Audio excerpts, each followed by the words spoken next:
We had in the evenings very often variety programmes, very often plays. Death, you blockhead! And we did a play on a Sunday night, and it was repeated on a Thursday, but because we had no method then of video or telerecording, the actors had to come back and do it all over again. Oh, what will become of me?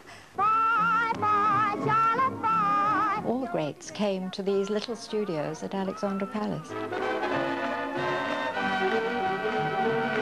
The beautiful Beverly Sisters. Yes, Have you ever been lonely? Have you ever been blue? Television was also creating its own stars.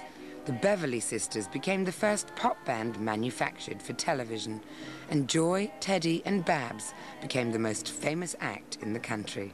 Well, I mean, we'd won the war, and we were waiting for the rewards, for the spoils of war, and nothing happened. It was drab. Well, there was a few bananas and well, we just left school and we wanted new clothes, and clothes were rationed. And we wanted sweets were still rationed. And yeah, then it was a hard time. Suddenly, it was a hard in time, 1946, along came television. What a miracle! Wow! What a miracle! What a sensation! Be a little forgiving. Take me back to your heart. So you were really catapulted if you were any good. You were catapulted to stardom. It was thrilling. It really was thrilling and very exciting because everything was new. And when we went out in the street, of course, we were mobbed for years, really. And when we wanted to cross the road, traffic parties like the Red Sea. I've been ever so.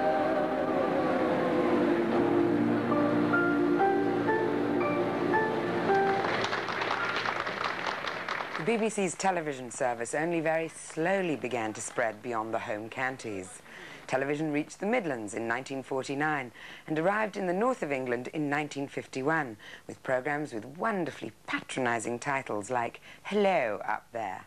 The further reaches of the West Country, Wales and Scotland had to wait a further year before the transmitters reached them.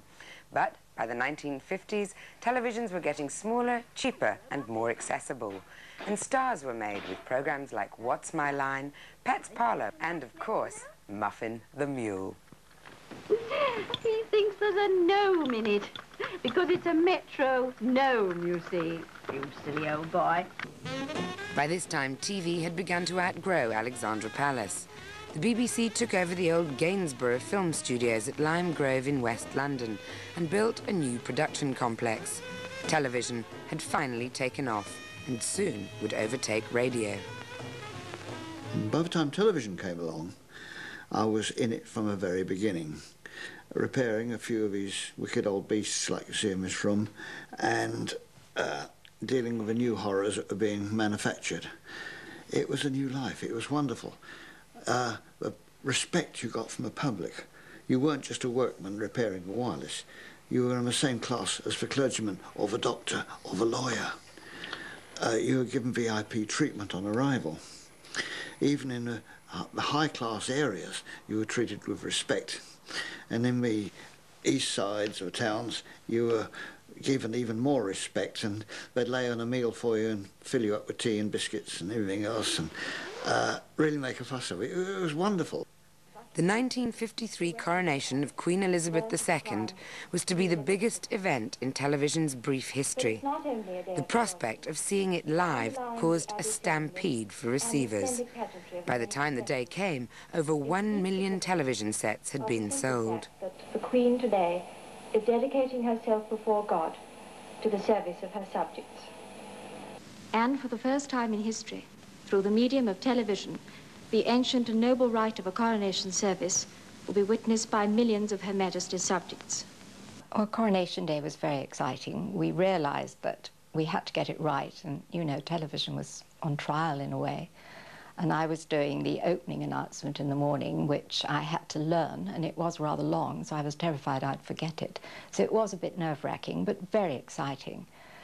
And once I'd done my bit and handed over, I think it was to Barclay Smith, then I could relax, and I went in the control room with all the engineers and watched. And we were all utterly thrilled with it.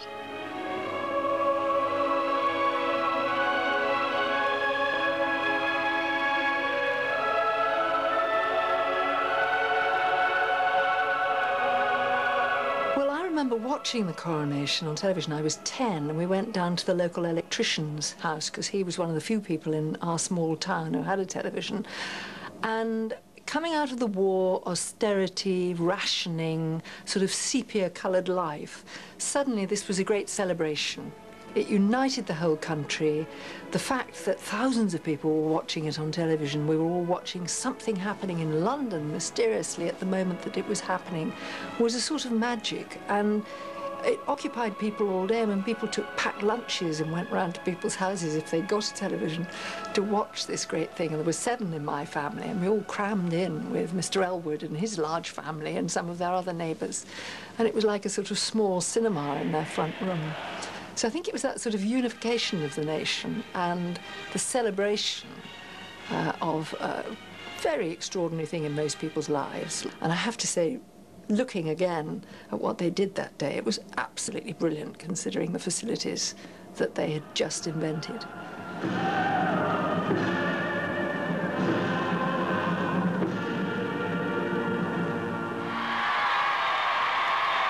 It was a watershed for British television.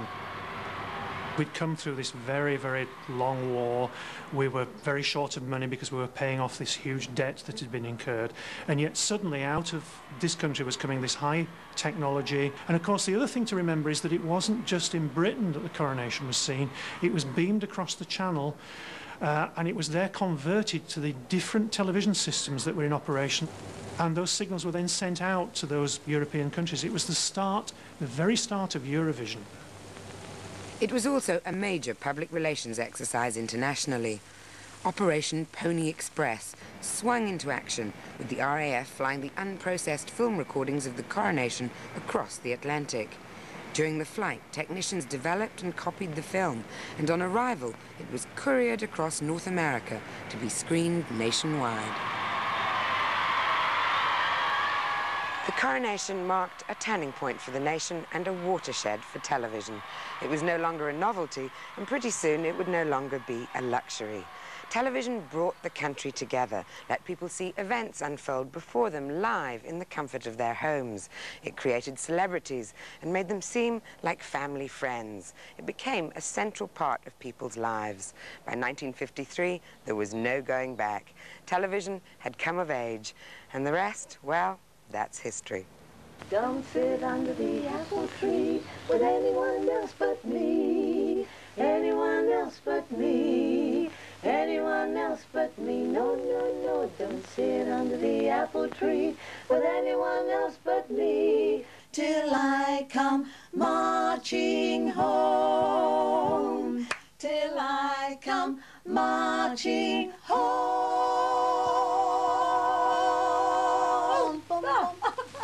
Thank you, Pally Pally.